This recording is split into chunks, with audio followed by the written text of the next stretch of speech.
just the halftime show that's raunchy. It's half the commercials. Don't you remember some of like the Dorito commercials or the Pepsi commercials? Girls are just like kind of half naked, whatever.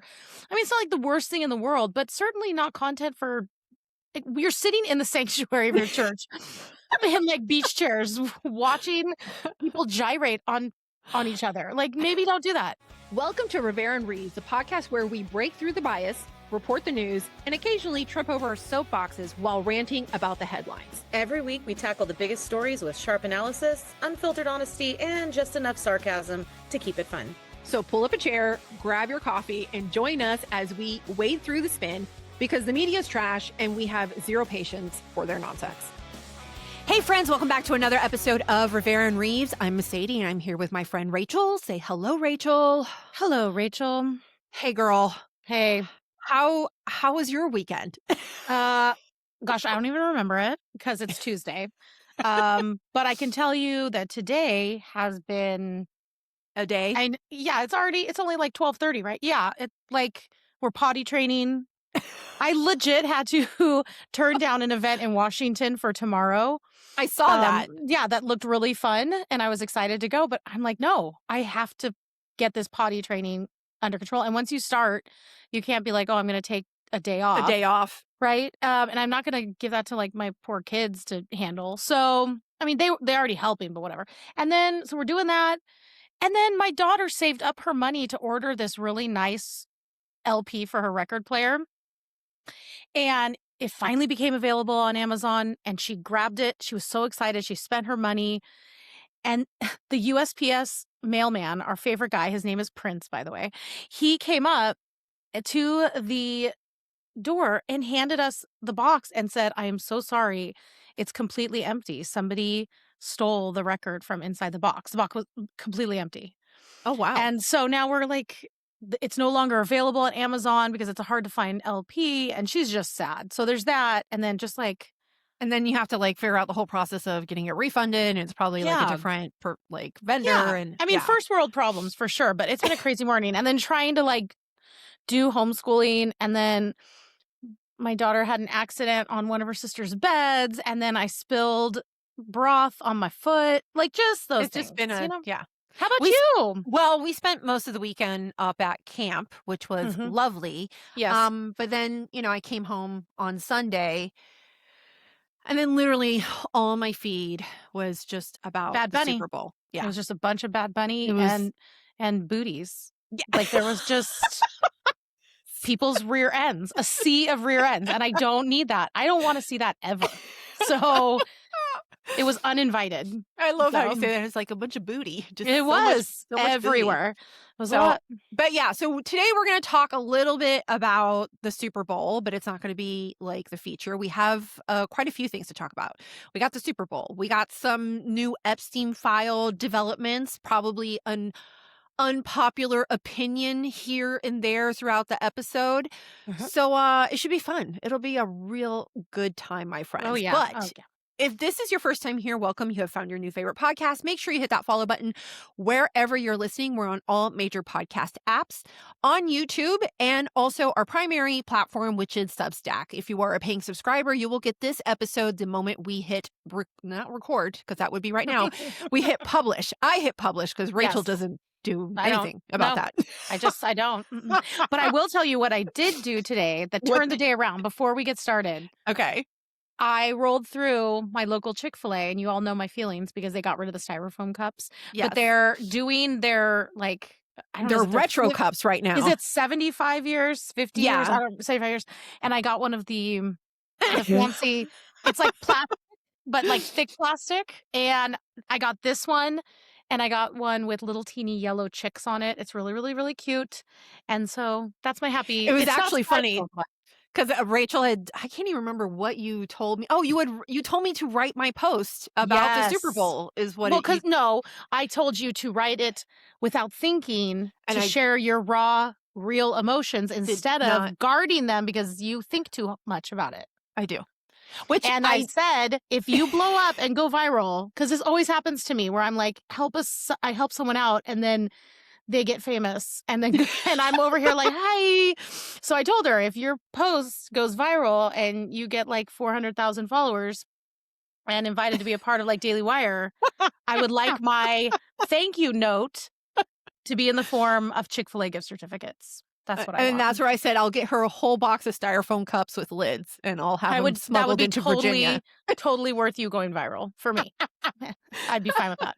Good trade. Good trade. Yeah, good trade. So, but as I mentioned before, our primary platform is Substack. There's a link in the bio. If you're a paying subscriber, you'll get this immediately. Otherwise, you got to deal with the ads, and you got to wait 24 hours to get the video because it will be out on YouTube.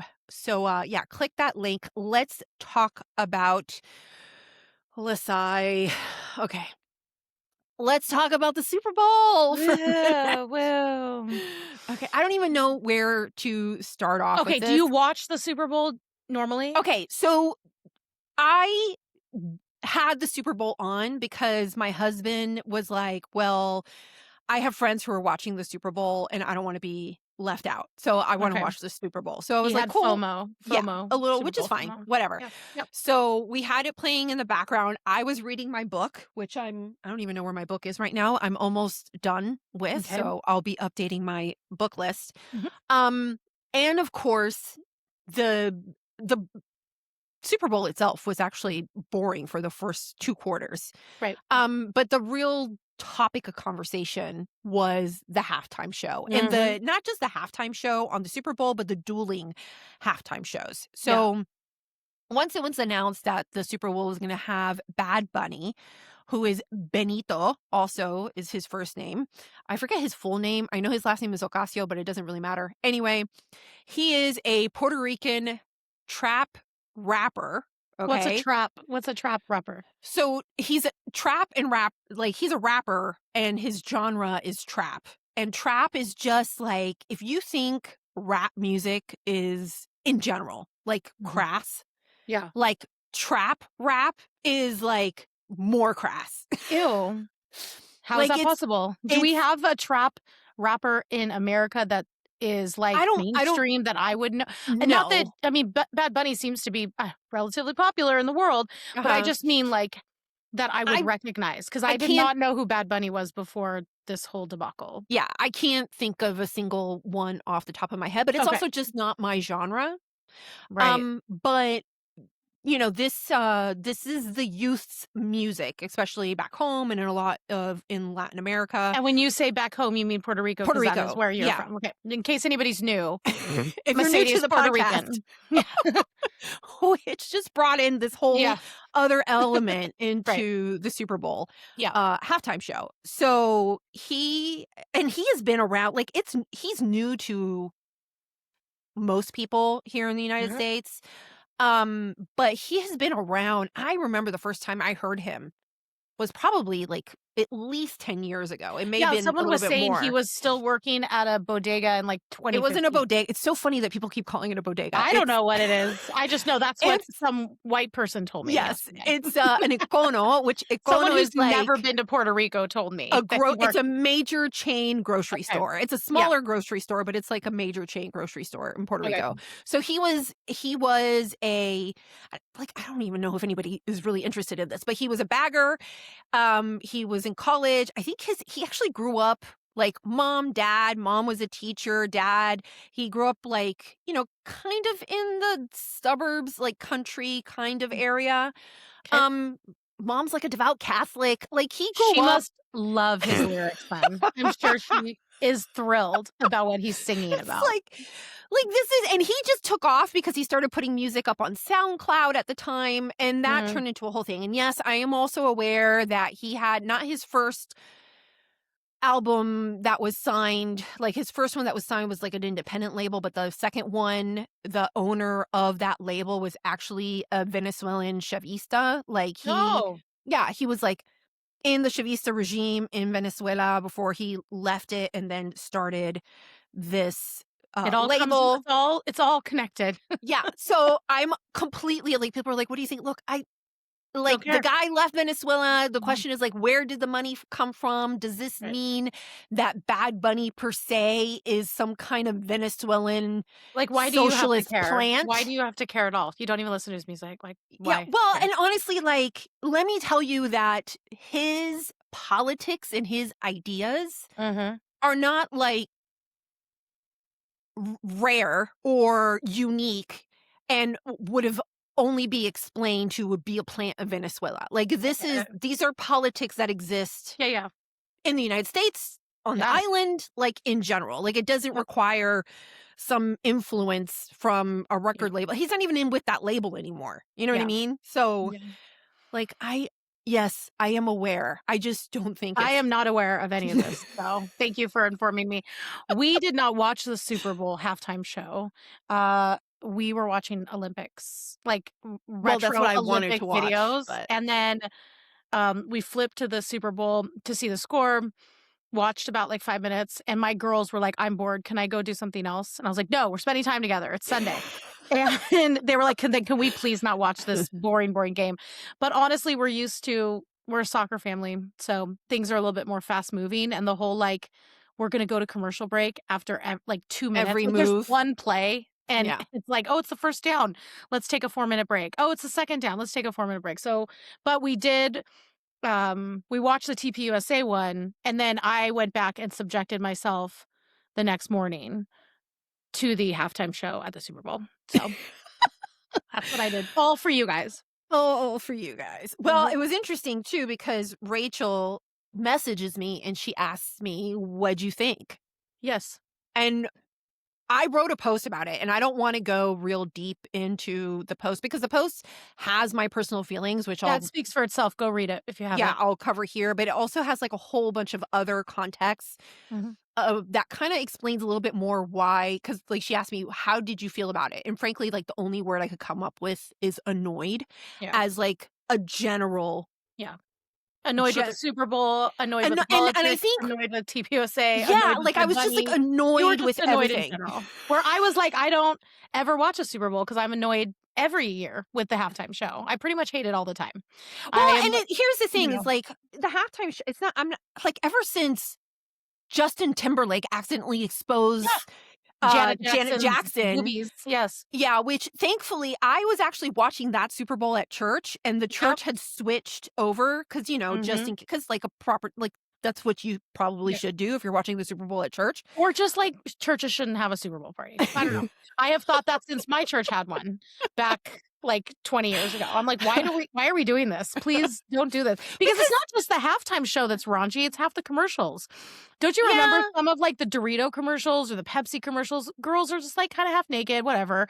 I mean, it's not like the worst thing in the world, but certainly not content for like, you're sitting in the sanctuary of your church in like beach chairs watching people gyrate on each other. Like, maybe don't do that. Maybe churches shouldn't do that. I don't know. It's personal opinion. And it was just funny because I was like, in general, like my idea is like I'm annoyed, and I was annoyed at multiple things. I think Yes. also when I wrote my post, some people misunderstood my annoyance because my annoyance is distributed evenly across the board. Like it's not. I wasn't just annoyed because we had like when I say we like Puerto Rico had an opportunity to have a national stage and expose people to their culture, right? Mm, I don't think this was the time. I don't think this was the place. And I don't think that this was the dude to do it. And mhm. therefore, I'm annoyed. Yeah. That's Do fully you know what I acceptable. mean? Yep. Like, but I also think it's like a missed opportunity. And Mhm. because it was done in probably one of the most annoying ways and at the most annoying time, Mhm. like that's why it's a missed opportunity. It's Yeah. not a missed opportunity because it was Benito or Bad Bunny or because it was all in Spanish. Like, yeah, that's like probably, but it's like the entire, what is it? The entire environment is just, Yeah. this is not the time and this is not the way to do it. Right. And then just the general, like, you must react and feel this way, or you must react and feel that way in order Mhm. to like pick a side when I can honestly say that I just feel like I exist on both sides Mhm. constantly. Yeah. Like that was annoying. Yeah. It was just annoying. It was also Mm. annoying to watch like progressives and liberals try to co-opt and almost like I hate to say whitewash because that's not the right term, but like, I don't know, like brush over the clear politics Yeah. that happened in this performance I saw much of these conservatives doing that too, saying like, oh, why they're do we like, have to "Oh, make somebody got everything married." political? Why do we have to Yeah. make everything political? I'm like, because he made it political. It was a very political Very, show. very. Let's be honest. Okay. Stop lying to me. Okay. You can say it didn't bother you that it was political, and you can say, I don't want to talk about politics, but that's like refusing to talk about the show in its entirety because it was all political. Well, and there was a this point to every part of it. that also annoyed me is Yeah. that, like, I don't have a problem with you like, if you read my posts, the relationship between the United States and Puerto Rico is super complicated, okay? Yeah. This isn't a simple dynamic, okay? Right. But the amount of Puerto Ricans that there are, especially here in the United States, but even on the island, that actually like really appreciate being US citizens, Mhm. love the United States, Yeah. have an equal amount of patriotism for the United States as well as Mhm. being prideful of being like those exist Mhm. and but they don't get a voice because you have the biggest star is this dude who is Mhm. not only like let me tell you that there's plenty of people who don't even like his music because you think when you read the lyrics it's offensive and you're reading the Yeah. translation of the lyrics. Yeah. Let me tell you as someone who speaks the language, Yeah. it is so much more offensive Yeah. because it's like you know how like there's like crass words for I don't know male anatomy, Yeah. but there's like levels Mhm. of crassness depending on the word that you choose Yeah, and how you use it. and Yeah. how you use it. Well, like he's like at top level. So when Right. you think it sounds offensive when you're reading it in Mhm. English, let me tell you, when you listen to it Yeah. while you're casually hanging out at a beach, for example, with your family, and there's someone blaring the music just down the beach while they're Yeah. perreando, which is like twerking essentially, like it's annoying. Yeah. Well, and It's I'm it sorry. and it's not like I don't wanna be like, "Oh, look at this is a Puerto Rican." No, dude, like, can we like, let's do Gilbertito Santa Rosa who does, like, salsa or something like Yeah. that, or like, there's other people that we can even freaking Ricky Martin would be Well, and he has a better voice too. Like when he was singing, I was like, "Oh." First of all, well, what I wanted to say though is I have heard I shared some thoughts I had yesterday on Instagram and not specifically about all about Bad Bunny, but what it kind of the conversation I think it's prompting that we need to have about like cultural heritage and our nation and what that means. And I had a lot of people who are either Puerto Rican themselves or their spouse is from Puerto Rico write me like, we hate him or we hate his lyrics. We hate what he stands for. We do not like him. People here do not like him, or some people don't. Yeah, And I mean, I'm not like gonna this say people there don't universal. like him. I'm just gonna say that Well, he's I heard not, from a like, lot who were like, no, thank univer you. he's Yeah. not universally loved. Do you know Just what I because he's from Puerto Rico, not cor everybody claims him in Puerto Rico. Yeah, yeah. yeah. Um, so yeah, I get it. I I had to read the lyrics and I was like, wow.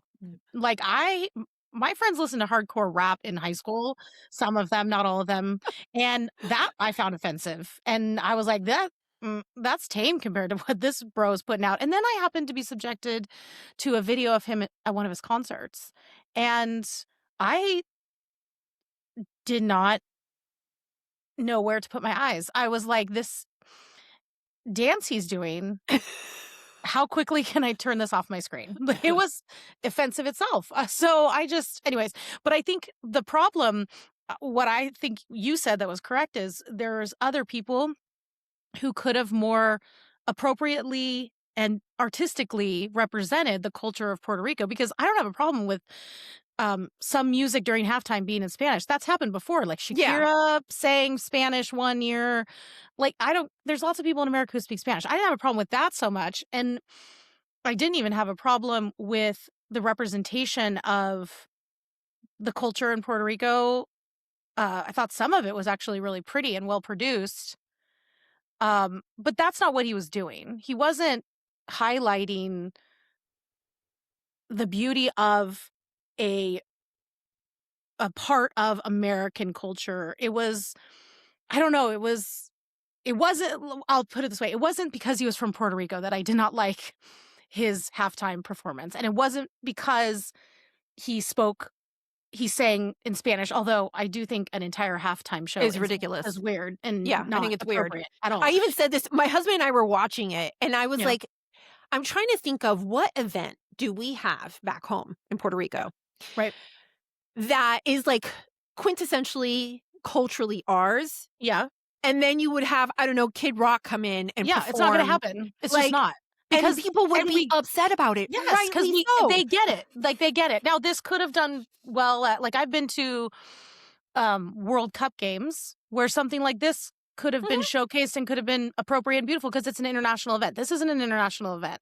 And when again, it had nothing to do with him being specifically from Puerto Rico. It had to do with this was not, in my opinion, an American front-facing performance, and that was intentional, and so was the representation of like a billion other flags other than America's flag, and trying to kind of insinuate that all of these countries in the Western Hemisphere are American. No, they're not. Like, I don't. So save me with the it's not political. He made it political. There was a point. The whole like immigration undertones, the border crossing undertones, the And there was even more messaging and that you Easter probably eggs got that that I got wouldn't. exactly that Yeah. other people won't get. Mhm. So like when they say it's like not political, I'm like, well, it absolutely It is. And it's totally not is. even, here's the deal. Let me in case there's like some fellow Puerto Ricans out there, or I don't know, like my family listening or something. Like, let me just clarify. I don't have a problem with sharing the like issues that happen or the relationship and the dynamic between the United States and Puerto Rico. I don't Right. have that. I don't have a problem with that, obviously. I think like the Super Bowl is not the place for it. The Right. Super Bowl is supposed to be unifying. It's supposed to be mass entertainment. It might have like I think it's really cool when they do the they have like maybe like a spotlight on a particular artist, but they bring in, I don't know, like a rap artist and a rock Mhm. artist and they Yeah. collab and like I think that to me like everybody can kind of sing. Like nobody was even singing along because Right. they don't speak the Spanish, okay? And, Like, I mean, I heard from multiple people who spoke Spanish, and they're like, "I didn't even understand what I he was saying." Owen and I Like, look, what is he saying? like my husband and I were literally sitting there and I can look his newer stuff and we're going to get off this subject because I'm starting to get like I'm getting annoyed even I'm thinking getting annoyed. about it. And if you really want to go in depth about the politics that Mhm. was played out in that, my post is free and it's open and you can read it there. And Yep. some of you might appreciate it, some of you won't, but like the information is there. Yes. But we're sitting there. And it isn't until recently that he has new music out that is reflecting back on older Latin music. So Mhm. like especially salsa and other, types of music that are from Puerto Rico. Yeah.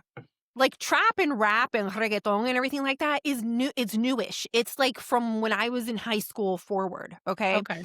Yep. So it's just recently that he started to kind of mix some of that in, which is where also what's her Lady Gaga came in and spoke and sang a little bit of At salsa. the There's end. a song that he about New York that has some salsa in it. Mhm. That music I can understand. The music that he opened with, especially, like I'm like I can get every maybe third word, and the only I don't know, like words that seem to be well pronounced are like vulgar or Yeah. like they stand out. Mhm. Like my husband and I are looking at each other and I'm like, we speak, not only do we speak Spanish, but we speak the same Spanish. And I could not understand what he was saying That's half the crazy. time. I mean, it makes sense though. Like, I go back and I listen to Pearl Jam music, and I'm like, "Wow, that It's was true. I that was love 6 Pearl minutes Jam and of my I need the lyrics.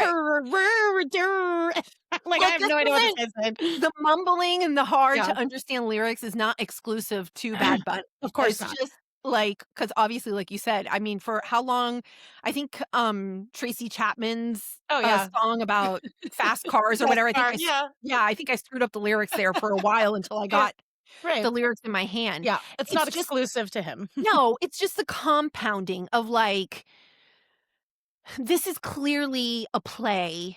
And I think that's the other thing that's annoying. But we're going to move on. But the other thing that's annoying is that you would think that the NFL, who has long, and American football, who has long been an American institution Yeah. and sport that we welcome other people in and we want them to enjoy. You have the NFL now going, now we want to go international, so much so that we don't even care like what you want as Right. entertainment. Right. We're going to focus more on an artist that's going to expand our interest of Yeah. going international, because that's really what they're doing here Well, it's with, a business, it's a yeah. moneymaker, and it's a bottom line, and so And for let me them, tell you, that's they're what they both saw. like, they're counting the dollar bills. Like, yeah, Yeah. Bad Bunny doesn't get paid for that performance, but it Oh, yeah. increases his exposure, increases Mhm. extremes, and increases his, like, they're both benefiting from Oh, this. of course, it's a mutually, beneficial Right, arrangement that look, they had. everyone is benefiting from it. Even like Mhm. even these content creators, Mhm. commentators that are just like staunchly raging from one side to the other, Mhm. that really hyper, I don't know, just like focused critique, you know what I mean, with Mhm. no nuance and no general Yeah. understanding is what makes money. Like, which is Yeah. why we're never going to be rich. Speak for yourself, Miss Sadie. It's like, but I was annoyed. I was annoyed with Yeah. everybody. I was annoyed with the Washington Post saying that it was wholesome. I Get was outta here. annoyed with Ed Get outta here. Kraftstein that was trying to say Oh, that trying to lie and say that kid that got the was Grammy was the Liam. get Yes. outta here. And I'm like, and But see, even the thing is like a lie travels around the world before the truth gets its pants on. That post of Ed's was had hundreds of thousands of, like, likes and retweets, all these people believing this garbage. It's amazing. like, It's I incredible. got really annoyed by everything. I got annoyed by, even like, there was a lot of commentary calling him a fake American, which really kind of No, that irritated makes me. me irritated. Like, get it correct, guys. If you wanna be taken seriously for your critique of what I believe was the failure of this Super Bowl, then don't say stupid stuff like he's not a a citizen, if he's a citizen. Like, Well, and I think this is, someone said to me, and I kind of was understanding a little bit where they were coming from, but I have a counter to mhm, it. So somebody was saying to me, well, a fake American in the sense of like, he's critiquing the United States. He doesn't, he wants, it's all about a critique of the United States. but that And doesn't make him a fake American. correct. It Because I'm makes him an like, annoying one. I get it. correct. There's a Like, there's, lot of Americans that live within a stone's throw of my house that if that's what label we're gonna put on them because they have beliefs we disagree with, well, that's a lot of people, and they can then say the same thing about us. So, and, let's not call people and fake not just in Americans. general, it's like, you don't say that, you don't hear it about liberals being called fake Americans.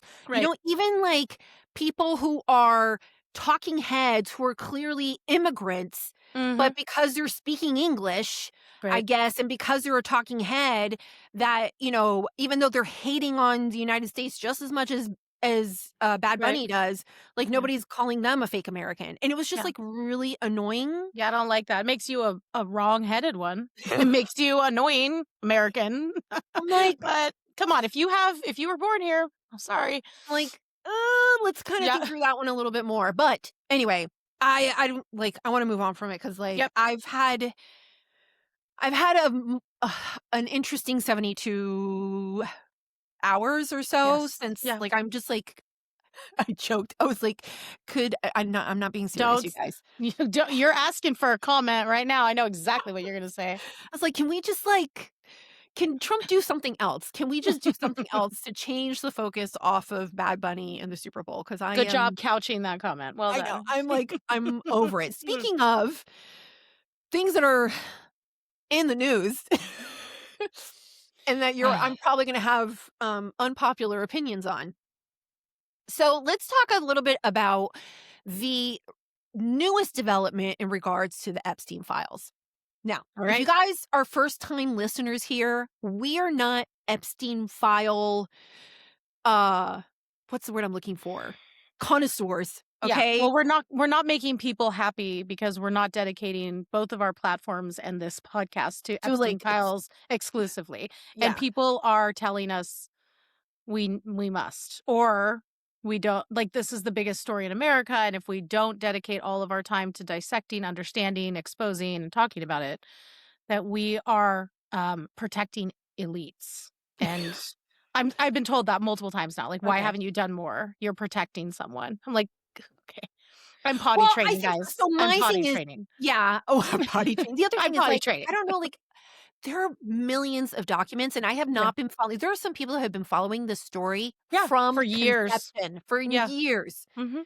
There are people that are so much more qualified to Mhm. cover this as Yeah. opposed to, like, myself. Like, I'm literally just kind of out here, Yeah. and I hate to say this because it's not popular, but I see red flags and problems, and that Mhm. to me makes me, like, stand back and observe more than anything else because Yeah. I see some issues. So let's Yeah. talk about the most recent developments and probably make some people angry. Okay. Okay. So recently, I think a lot of us know, a lot of listeners know that Massey and Khanna have been spearheading along with, I don't know, Marjorie Taylor Greene until just like January or whatever, and a few other representatives, but Mhm. primarily Massey and Khanna about the legislation and that of the Transparency Act that passed about They just the want they everything just want everything out. brought to All the of yeah. the yeah, all of the Epstein files, all of the documents, they just want them Mhm. out. And there's very kind of like I don't know if strict, but there's certain parameters in regards to redaction. Mhm. And recently, like I think one of the issues that have happened is that there's been a lot of problems specifically not just with the release because the release has been slow going, but also there's been issues with redactions or lack of redactions, Mhm. where it exposed some victims Mhm. because it wasn't sufficiently redacted. Okay. And I think it's come to my understanding that a lot of the redactions that are happening using AI Okay. or an algorithm. And so because it's using an algorithm, some things are being caught, some things aren't, some things are being redacted when they don't need to be redacted. And what it does is that it creates this um like I mean it creates like a aura of incompetence Yeah. or cover up or and I think which is fair like for people to be like, well, that's convenient or that's weird. um Well, and this is coming after there's been a lot of wait and see, and then they release things, and then there was Bindergate, and then there's Bondi saying this, but actually delivering this, and files and being Trump released. calling it a hoax Yeah, and and like then wanting to move on. yes, and it's all just kind of trickled out and then pours out and then they pull back and then it's from start to finish it has been a I think what will be talked about depending on what ends up the conclusion of it if we ever reach one. I think it might be categorized as the biggest flub of President Trump's second term. The handling of it, just Yeah. that it's been handled so poorly. And so now, and I think that that contributes to why you and I don't dedicate all of our time to it as well, because we're seeing all these mistakes be made. And to me, because I haven't followed it forever, it wasn't even on my radar till about a year and a half ago or 2 years ago, maybe. I don't want to dedicate tons and tons of time to something that I don't even know if I'm looking at the correct documents, the right paper trail, if I'm even getting accurate information, and then I find something out, but then I have to go back and redo everything because something new materializes. It's a lot of work to comprehensively go over these files and understand actually what's going on with the history of the whole thing. And that's why there's only a few people who really, I think, can talk about it with authority. And the rest of us are all just sitting out here trying to make sense of it. And I think it's foolish for people to drop into your DMs when they've followed you for maybe like 3 months and be like, "So you don't have anything to say about it?" I was like, "Well, I'm like, do you I realize don't." what this what And the beast this yeah. is? Yes, and I don't there are plenty of other people you can go to. That does not mean that if somebody doesn't comprehensively, cover something that they don't care about the outcome or have opinions about it. But that's a social media, Yeah. That ethos that we live in where it's like, "Say something now, have an opinion, make sure that you're, talking about everything all at once, and it's impossible to please people, Well, the most recent development has been that a lot of these documents that are available on the DOJ website, which are Mhm. redacted, have been made available to representatives unredacted. Yeah. So this is exposed like, well, this is redacted, but it actually doesn't meet the qualifications for redaction according to Mhm. legislation. So it's created a lot of this like it should be and it shouldn't be. And then Thomas Massey, for example, he viewed some of the documents and some of the things that he noticed were problems with like the fact that some things were redacted Mhm. when they shouldn't have been. So he shared a thread, for example, where he listed specifically 3 items where he said, oops, like these are supposed to be redacted and they're not. I'm zooming in so I can actually read it this time. So it says, in response to my post on X today, DOJ, and he points these out. He's like, these were the issues that were redacted, and then the DOJ unredacted them. So it says, unredacted, an FBI file that labels 2 individuals as co conspirators. Unredacted, a file that lists several men who might be implicated. And number 3, tactically admitted that Sultan Ahmed bin Salayem was the sender of the torture video. Now, I don't know, like, but we haven't seen any of these emails or any of these documents. He's just Mhm. confirming that this is the stuff that was redacted and that they unredacted it. Says in this specific because he goes on and talks about number 1. This is specific because Kash Patel testified to Congress that the FBI had no evidence of other sex traffickers.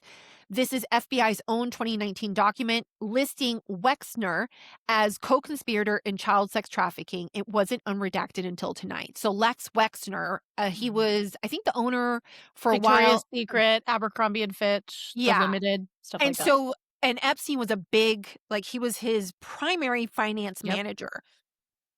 And so it's coming up that, like, it was redacted, and then it's been now unredacted. Now, Tom Blanche points out, the document you cite has numerous victims' names.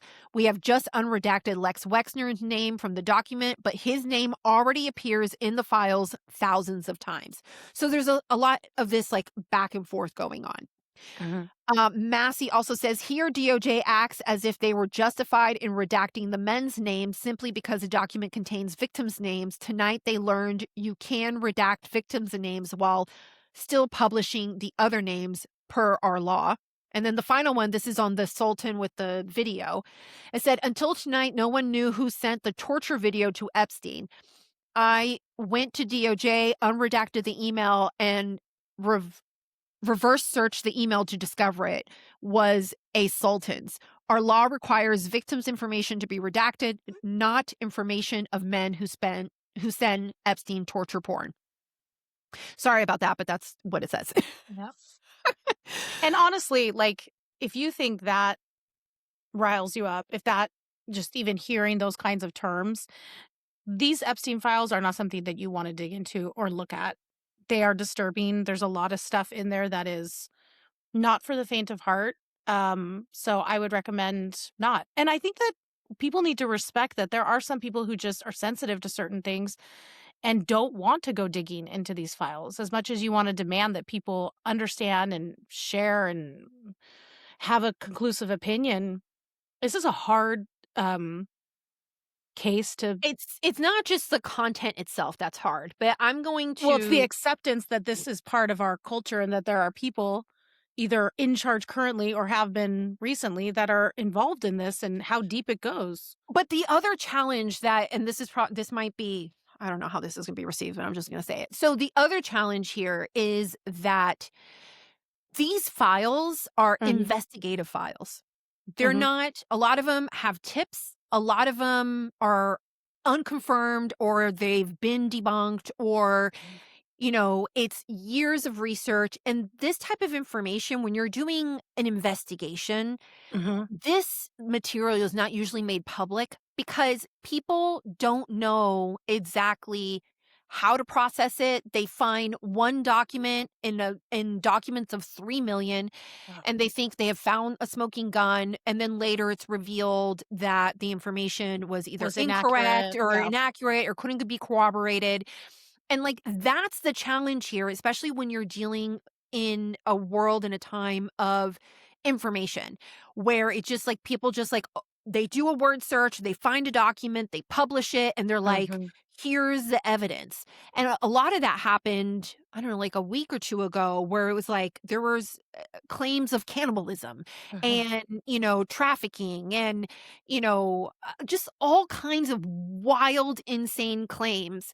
But mhm. also those screenshots were cut to remove like mentions of, well, this was deemed as not credible, Mhm. or this is just a tip and nobody followed up with it, like we weren't Yeah. able to, they didn't leave a name, like there's all of these issues, and it is a lot of noise, and I think it is disappointing in that there's clearly other people involved, Mhm. but there's also an element of not understanding how to process the information.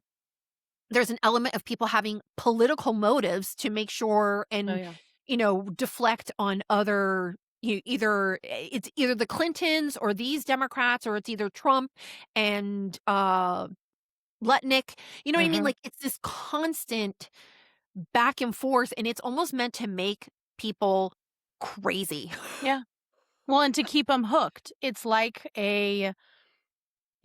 for a lot of people, it almost feels like an entertainment portal and something that they're so spellbound by, and I'm not it's a huge deal, and also, I'm watching some people be absolutely consumed with what's happening, what's being revealed, what they believe is being hidden, and these huge, like, dark forces in our world, which I'm not negating the importance of observing all those things, but a full they're just consumed. They're Yeah. consumed and easily being led in directions that might not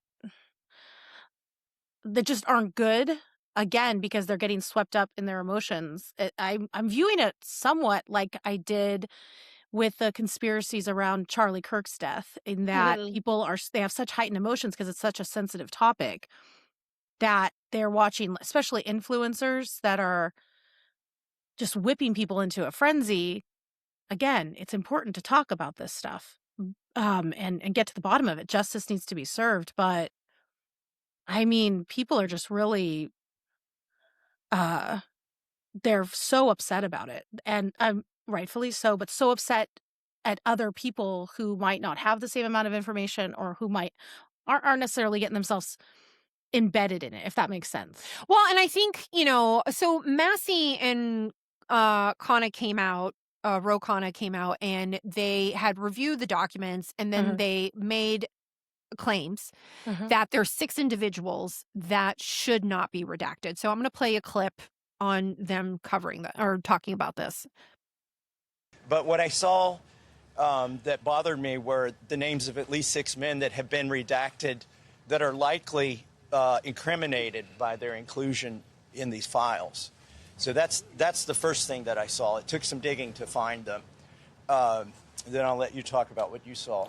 Well, and we discussed that. I mean, there are 6 men, some of them with their photographs, that have been redacted, and there's no explanation why those people were redacted. And Thomas discovered it through his MIT logic with some of the searches. But, that's really concerning. There are 6 men. We went in there for 2 hours. There's millions of files, right? And in a couple of hours, we found 6 men whose names have been redacted, who are implicated in the way that the files are presented. What's your message to Pam Bondi after what you saw today? Need to do a little more work. And we'll see her at the Judiciary Committee here in a couple days. At the very least, these 6 men, maybe she can make public. I mean, we're happy to provide the information to them, and they should do that. Are these men U.S. citizens? What fields do they work in? Is it finance? Is it political? At least one is a U.S. citizen. At least one is a foreigner. And the other 3 or 4 have names. I'm not sure if they're foreign or U.S. In which field do they work in? Is it finance, banking, political? One is pretty high up in the foreign government. And some are, they're, one of the others is a pretty prominent individual. But I think that the point is that these 6 are just what we found in 2 hours of a review of the files that aren't redacted. The broader issue is why so many of the files they're getting are redacted in the first place. So I have a lot of thoughts about this one, and it's not, okay. So the redactions are incredibly, like, it's problematic, but also at the same time, there's another clip where Massey, and I wish I had it, where he even talks about, for example, there's a email going around that makes a reference to like a little girl or something like that. And people are like, the name or of the sender is redacted on here. And why? Yeah. And why? Well, he says, well, it was a woman.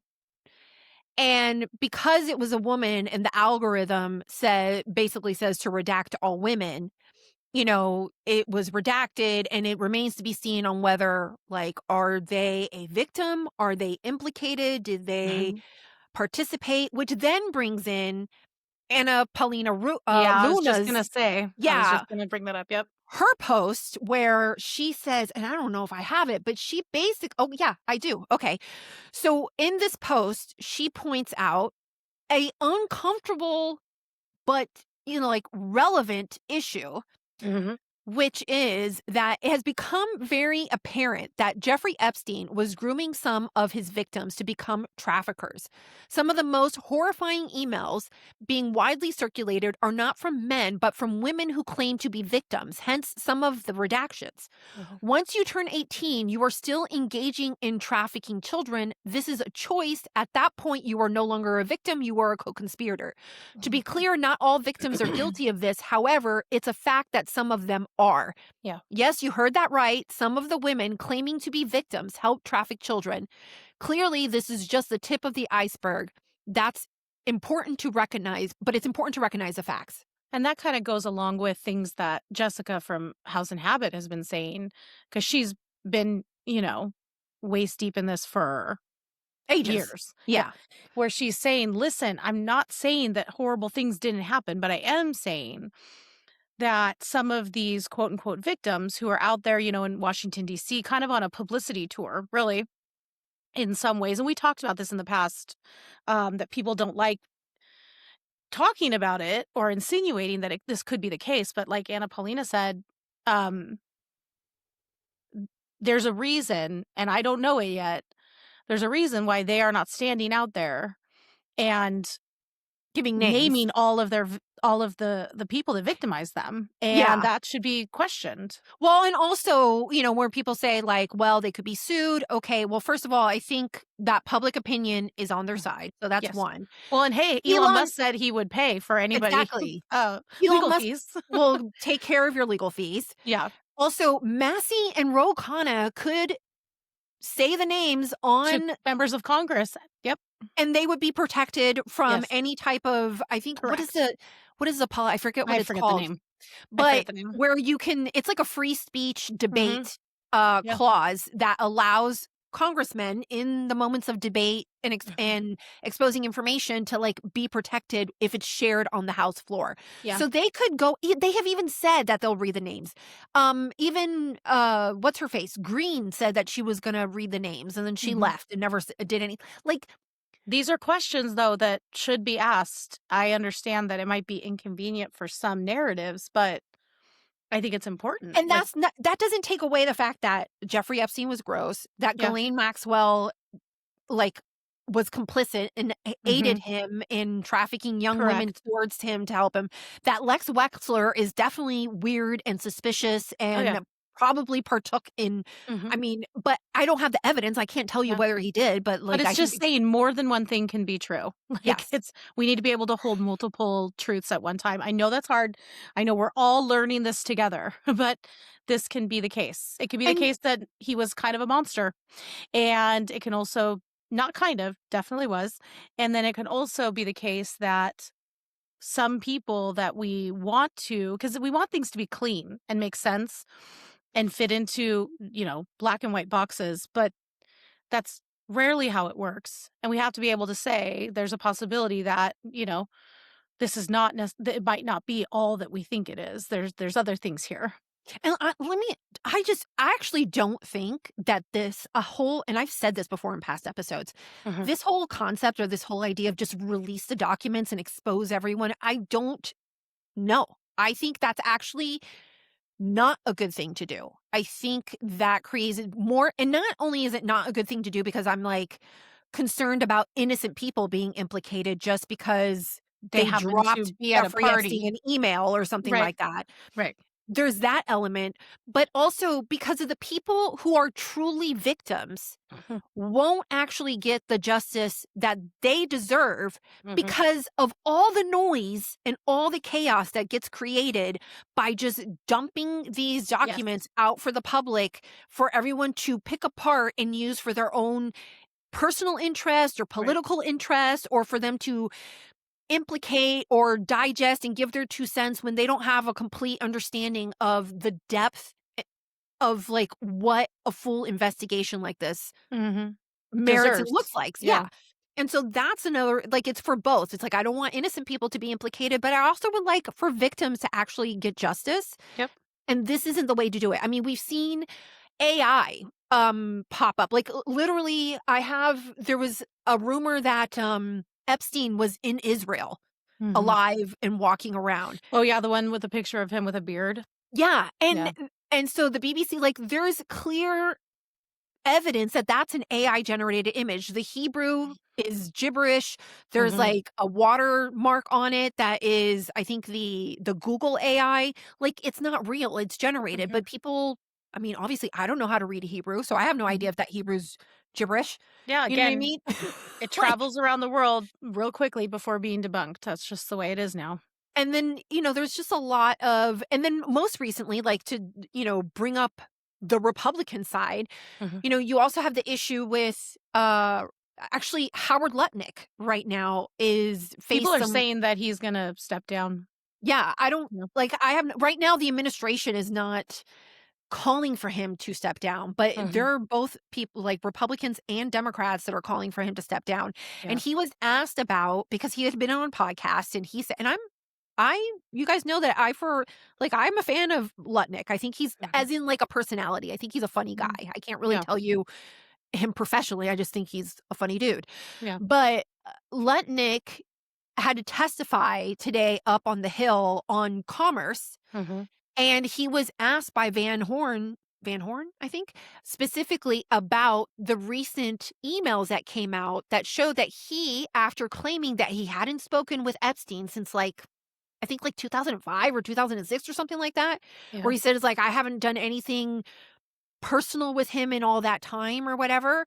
An email shows that he had lunch with him, Oh, no. but here's the deal, okay? He So said he had the his family with him. correct. So then Yeah. that's the other thing. So people are like, "Oh my gosh."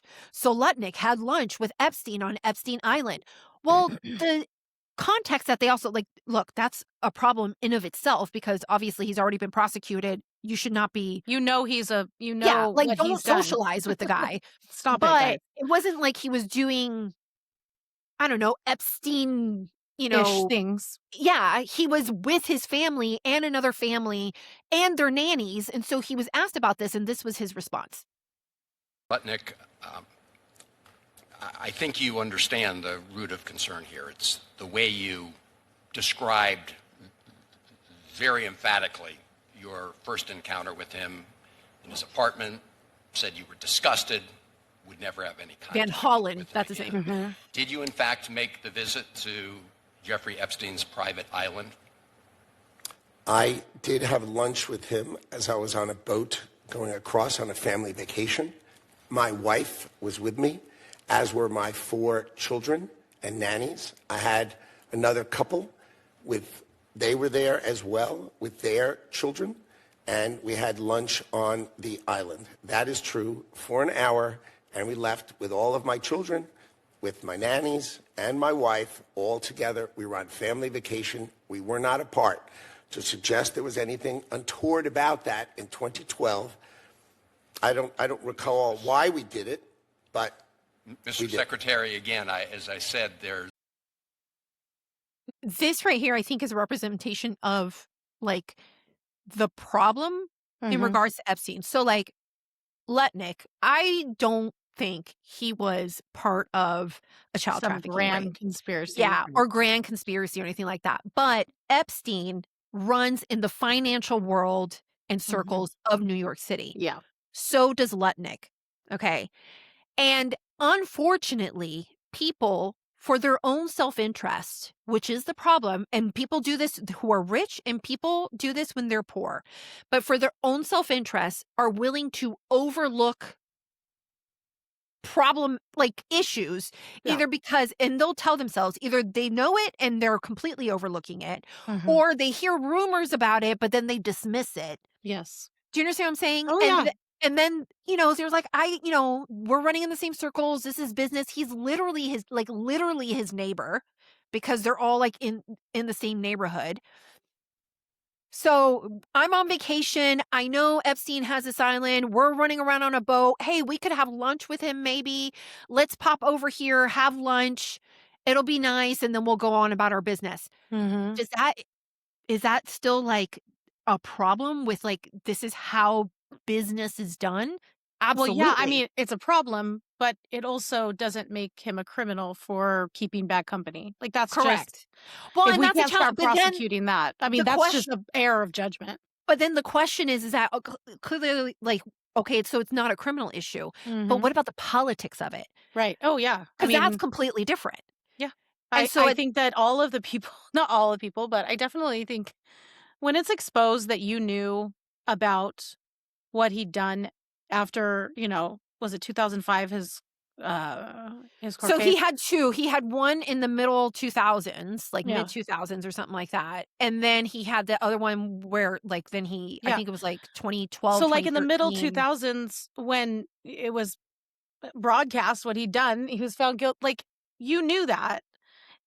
Should you be shamed for keeping company with that guy? Well, that's the thing is, like, we've gotten rid of all shame, and people Well, do horrible okay, things all the so time, and they keep bad company, and everybody's like, "Well," it's the same thing with Weinstein.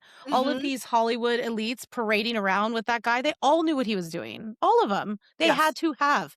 And And I so think and there's a difference though when you say because we're about to talk about Trump for a quick second, because Mm, there's a difference between and this is my question, which mhm. I mean, this is what I mean, look, Lutnick is actually answering that question because he's under oath. When he was Yes. on a podcast, he wasn't under oath. So he's like, I don't know the guy. He doesn't think that these emails are going to come out. He doesn't even remember the email or Yeah. completely forgot about it. Like I have no But you idea. don't forget a lunch with Yeah, but a I'm not famous saying the financier. lunch. You Yeah. might forget, like, the timing of it. Do you Yeah, I understand what I'm guess. saying? I mean, Like, I suppose. is it 2010 or 2012? Like, I don't know, like, and Yeah. this isn't a defense, I'm just saying, Right. like, I think about myself, like, sometimes I'm like, "Oh, that happened 2 years ago," when it actually Mhm. happened, like, 5 years ago. Yeah. Like, I Yeah, do for that all sure. the time.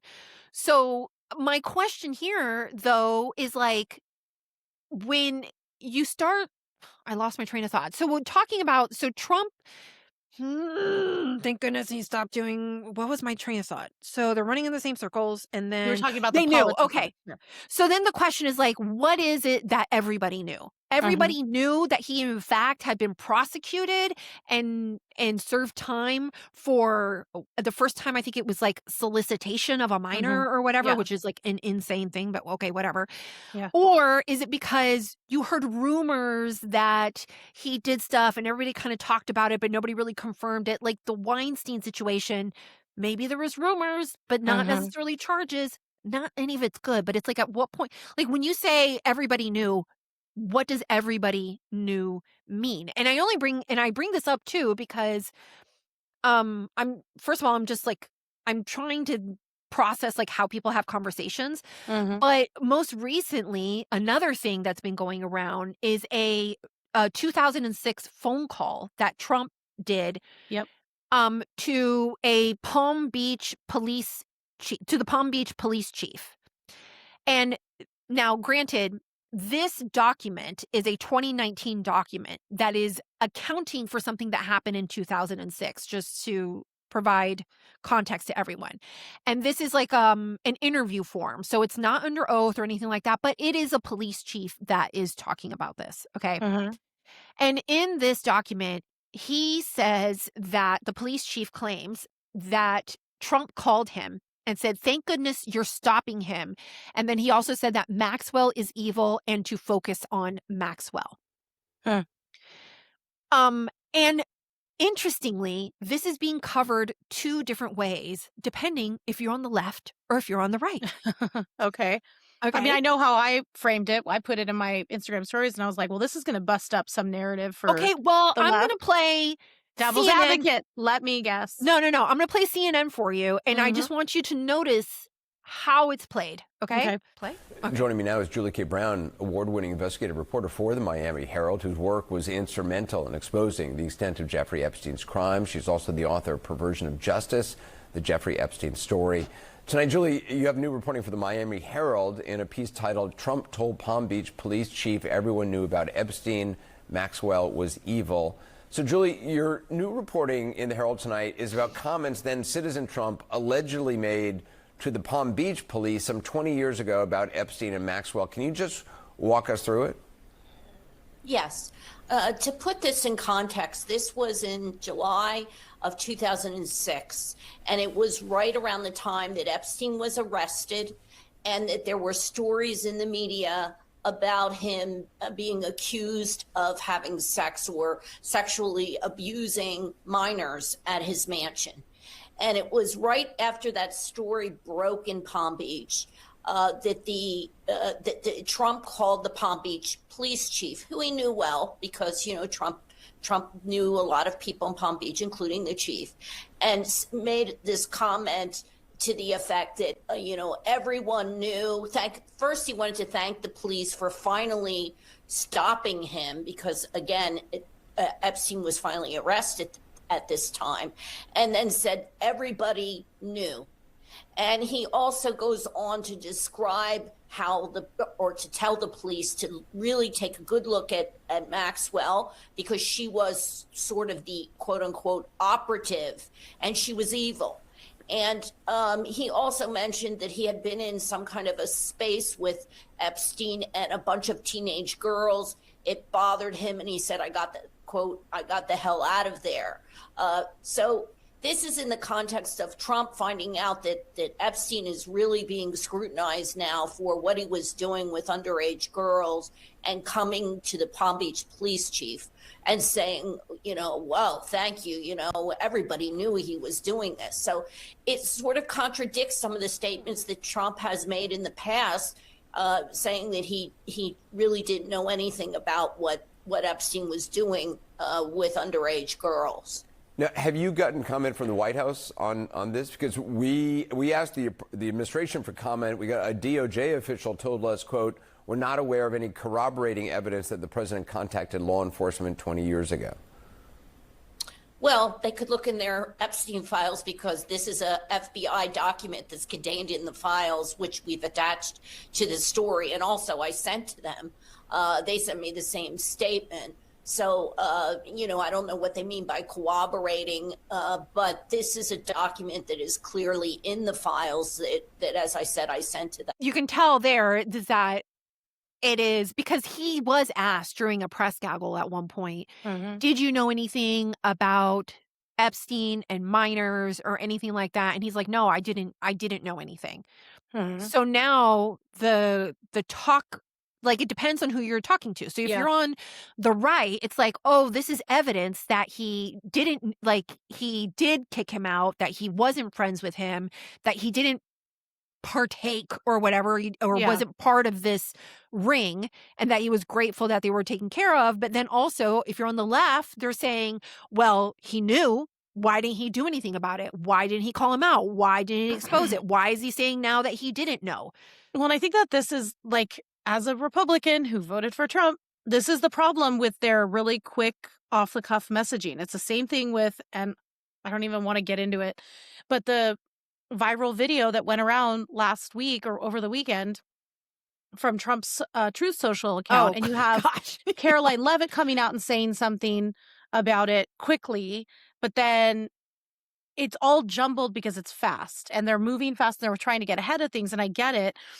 But when you have an administration and a president who speaks off the cuff, which is a good thing a lot of the time because you're getting genuine, like raw, unedited commentary and more transparency, sometimes there it's a mess. They like statements contradict themselves. Well, and then I mean, so- also we have to recognize though that the left is moving the goalpost. Like I would say, Oh, for CNN is sure. moving the goalpost here. Okay, And again, it should be pointed out they did not care about the Epstein files one iota until Trump was in office. So that needs to be brought up in every single conversation with a Democrat who all of a sudden decides that this is their hill they're going to die on, that it's extremely disingenuous.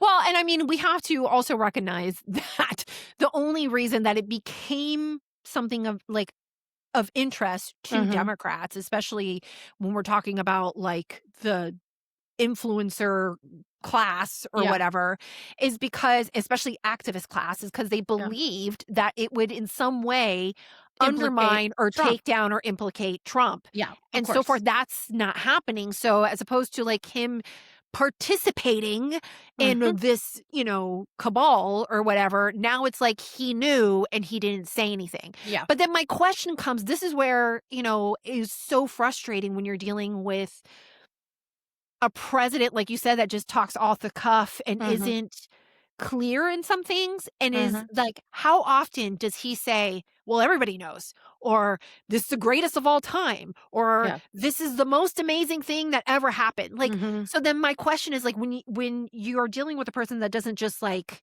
that uses a lot of, what's the word I'm looking for? Like hyperbole or whatever, like it just, they are grandiose and flowery with their conversation or whatever. Extreme. Everything is the extreme. It's the worst, it's the best, it's the like all time. What does and at that point it's like, what does it mean that everybody knew? Everybody was whispering and gossiping about it and thought about it, but they didn't or everybody know. knew there was some skeevy stuff happening, because you could tell. I've met guys in my life who I knew They're were, like, well, were I'm not perverts. surprised. And I knew they were gross just from meeting them once or twice. And I was like, something's off with this guy. But I couldn't tell you exactly what.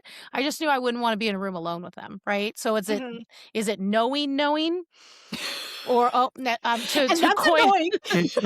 I don't know, but I know. Is it a Candace moment here? Or like, what's the definition of is? Like, right.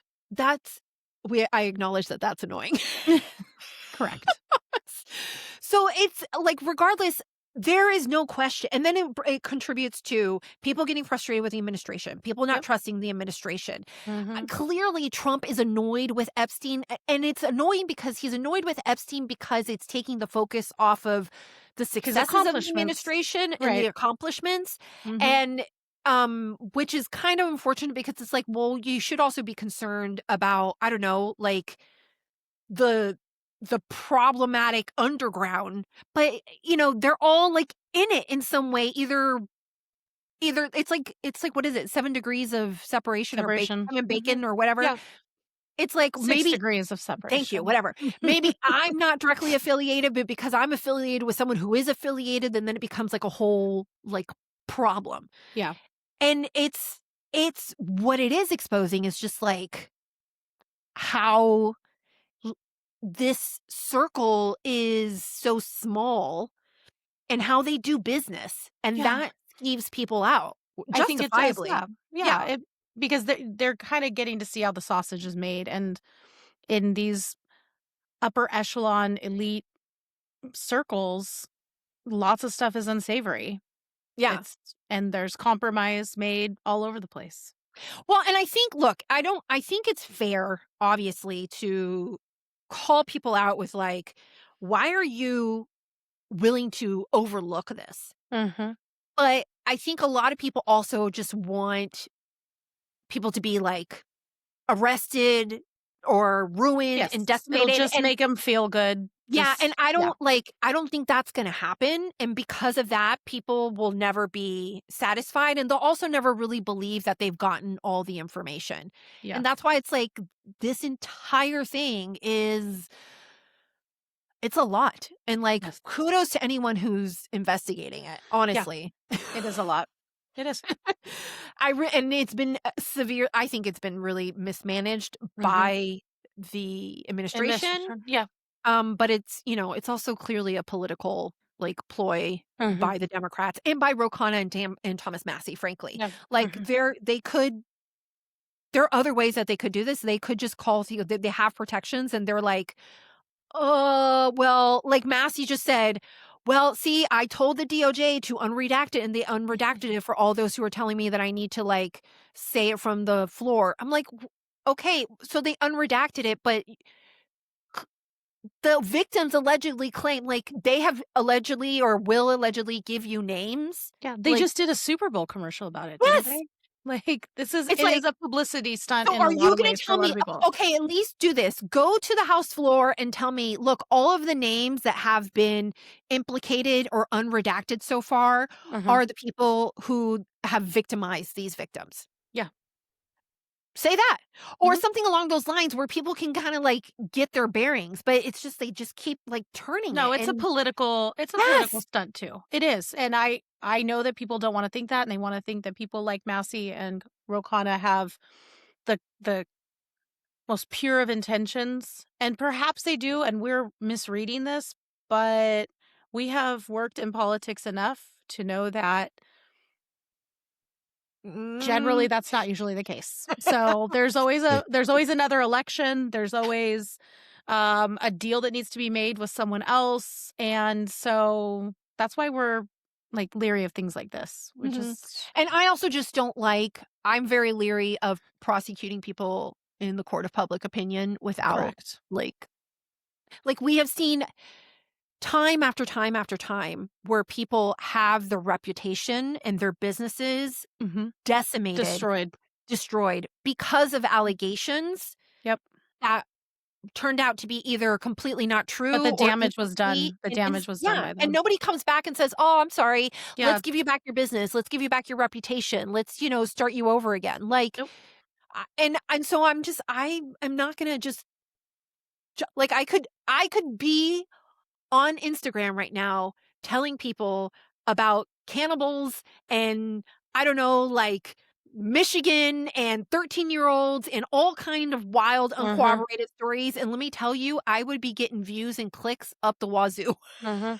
It would be easier than doing what we do. That's for sure. So, all right, I'm going to go ahead. I want to actually switch gears real quick and wrap us up with something kind of fun. Have you seen, we talk about Michelle Obama a few times and her great love and appreciation for having been First Lady of the United States. Yes. Yeah. How it was the worst. Yes. Okay. So Megyn Kelly actually created this clip and I wanted to play it for you and I wanted everybody to listen to it. Oh, I haven't seen it. Okay. I think it's an interesting, and it is contrasting Michelle Obama with JD Vance. Okay. And so this is just like a fun react before we wrap up. There are certainly sacrifices that come along with this life. Our kids are little. We're going to have to move. There are also a lot of good things. It's expensive to live in the White House. What a blessing it is to be here. There were moments when I didn't feel like I got enough attention. We live in this beautiful, very protected mansion that the American people have gifted us. Many people don't know. I mean, much is not covered. Most of our meals are prepared for us. So we don't have to worry as much about cooking. You're paying for every bit of food that you eat. There are a lot of things that in some ways make having a baby easier. How do you raise kids in the White House? It's dangerous. You don't have to worry about TSA lines when you're the vice president. Air Force Two makes transportation pretty easy. We had to pay for their travel to be on the plane. My attitude towards kids, they're a hassle. What the hell have we gotten ourselves into? No more kids. They mess you up. Then we had a second, then we had a third, and now both of us are just like, what's one more? Whatever. That could not be like a more stark contrast, really. So I saw a few comments in reply to that clip, and they were like, well, it's not fair because JD Vance is vice president. She's the first lady. And I'm like, look. Yeah, arguably she has, in some sense, more accommodations than JD has. She's living in the stinking White House. Get a grip, lady. I'm sorry. I have not ever, I don't think, gone on a rampage about Michelle Obama, but I feel like it does such a disservice to women that are listening to her, that championed her, for her to stand there, especially when the whole thing that she always was parroting and talking about was the disenfranchisement of Black women in our country. And for her to stand up there, arguably the most popular and powerful Black woman in the world for a time, and now is using her platform afterwards to just totally dunk on the presidency and that position and her Well, position and as marriage and having and children kids. and And kids. think about women who looked up to her and thought, that's the pinnacle. That's where I can go. Look at Michelle Obama did it. I could do that. And then for her to just complain. She just complains all the time.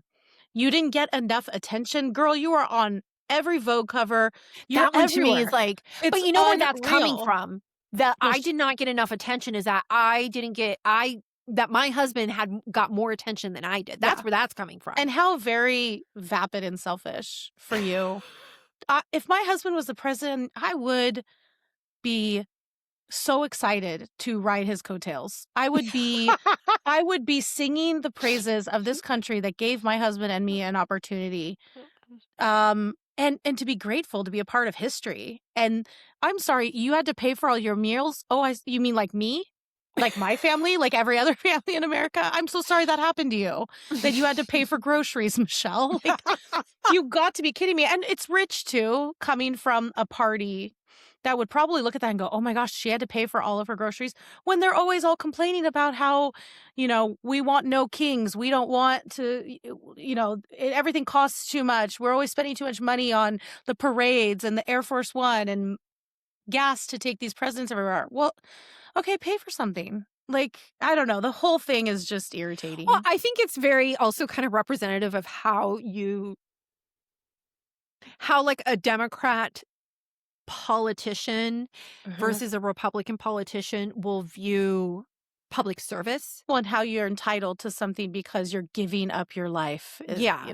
Yeah. And I just found it like very telling. Like, obviously, when you get into that position, you lose privacy. You lose, your ability to do whatever you want and anonymity and all of these things. There's just like a lot of sacrifice to serving at that level. So I can like sympathize with that. But the question is, first of all, it's for a short amount of time. It's not forever.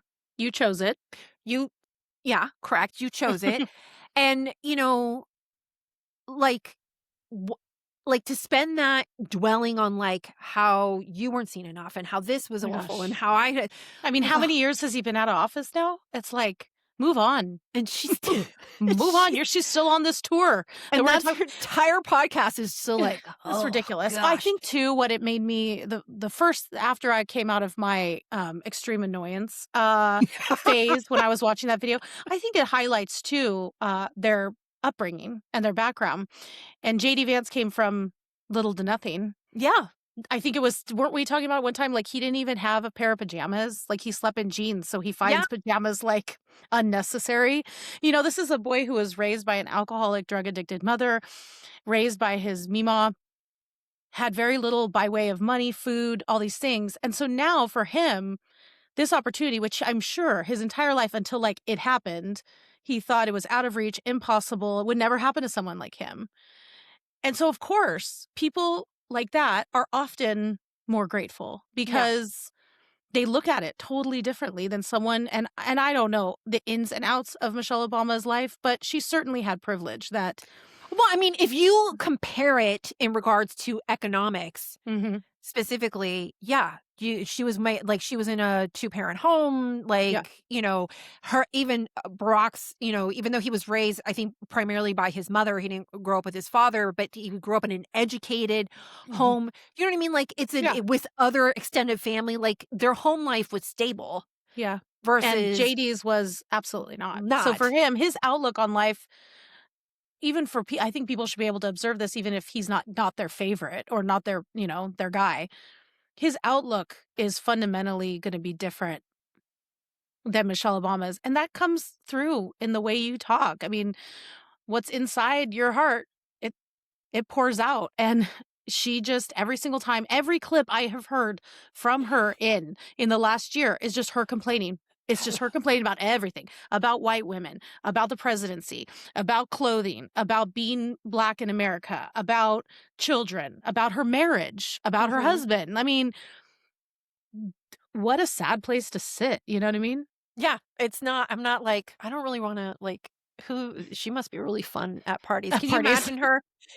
Like, you know how like No. sometimes you do a girls' night and then No, sometimes because then we'd end up somebody talking in the about group that they yeah, just she'd like, probably message later and text that we didn't pay enough attention to her, or whatever. like dominates the conversation, just dogging on their husband, and you're like, oh my gosh, can we like Yeah, talk about it's sad. something else? It's sad. I think anybody who sits in the Oval Office or with proximity to the president like that should be grateful to be a part of American history and the story of our country. And yeah, it comes with sacrifices, but so does everything else. So Yeah, I stop will say whining. some of the things that to bring it back to the Super Bowl to kind of like wrap it up. The administration did like, I think like 2 ads. One was about the 250th birthday. Yep. And being unapologetically American, which I thought was cute. Yep. It was AI, but it was cute. And then the other one was about the Trump accounts and like investing in youth and stuff. And you know, it's just be nice, like honestly, especially after the whole ridiculousness with the Super Bowl halftime show. Is like, I think a lot of people are just kind of like, can we just be normal? Can we just be normal people?